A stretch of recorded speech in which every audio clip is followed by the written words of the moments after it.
ரொம்ப பெரிய விஷயம். ஒரு நாள் ஒரு விழா நடத்துறதுக்குள்ள போதும் போதும் ஆயிடும். இப்ப நான் பேசும்போது எவ்வளவு சைலண்டா இருக்கு, எனக்கே நான் பேசுறது சூப்பரா கேக்குது. எங்க ஆளுங்க அவ்வளோ அழகா அவங்களோட உயிரை கொடுத்து கலையை காமிச்சிட்டு இருக்காங்க. இந்த சைட்ல 4 பேர் கத்துறாங்க, இந்த சைட்ல 4 பேரு. ஆனா நீங்க பாக்குறவங்க பாத்துட்டு இருக்கீங்க.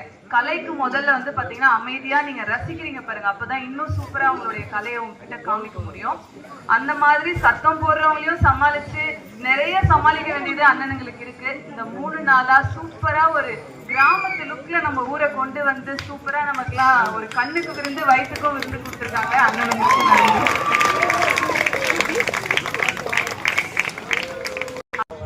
ராஜேஸ்வரி நாடக மன்றம் இன்னைக்கு தமிழ்நாடு எங்கும் குறும்பூர் ராஜேஸ்வரி வேணும், அந்த ராஜேஸ்வரி ஞாபகம் இருக்கே குறும்பூர் நல்லா ஞாபகம் இருக்கு. அந்த அளவுக்கு குறும்பூர் ராஜேஸ்வரின் மக்கள் மனசுல நல்லா பதிச்சுட்டாங்க.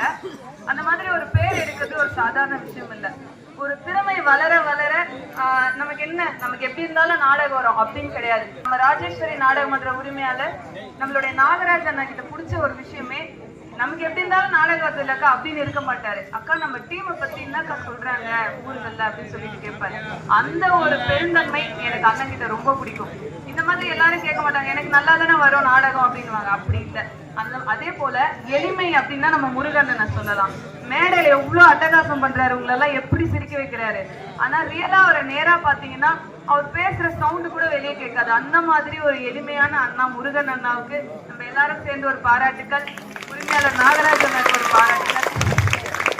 நாகராஜ் அண்ணா பாத்தீங்கன்னா அவங்க அப்பா தான் என் அப்பா மாதிரி இந்த டீமை எடுத்து நடத்திட்டு இருந்தாரு. இப்ப அவர் ஊராட்சி மன்ற தலைவரா இருக்காரு குறும்பூருக்கு. அப்பாவுக்கு சும்மா துணையா